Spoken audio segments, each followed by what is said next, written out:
বন্ধুরা, সবার ঘরে তো এখন কম্বল মানে কম বেশি সবই আছে। শীতকালের বাজার বুঝতেই পারছো। তো কম্বল ভাঁজ করা কিভাবে ভাঁজ করে সেটা আমি শেয়ার করবো। আর সবারই ঘরে কম বেশি বাচ্চা আছে, ঠিক আছে। এই কম্বল ভাঁজ করাটা যেন খোলে না, সেটাই আমি তোমাদের সাথে দেখাবো। তো চলো সেটা আমি দেখাই কিভাবে।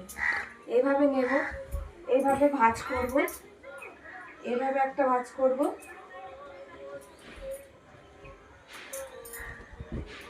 এইভাবে ভাঁজ করে আমি এই জায়গাটা একটু সমান করে নেব। সমান করে নিতে হবে।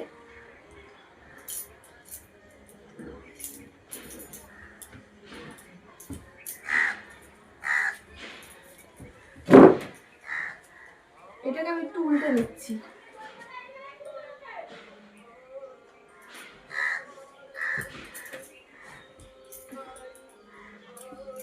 এই যে এইটা দেখতে পাচ্ছ, এইটা যেন এইভাবে থাকে, এই পকেট মতন যেন থাকে। এটা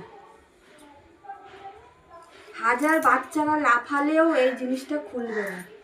তো ভালো লাগলে তোমরা একটু চেষ্টা করে দেখবে, যদি না জেনে থাকো এই কম্বল ভাঁজ করাটা।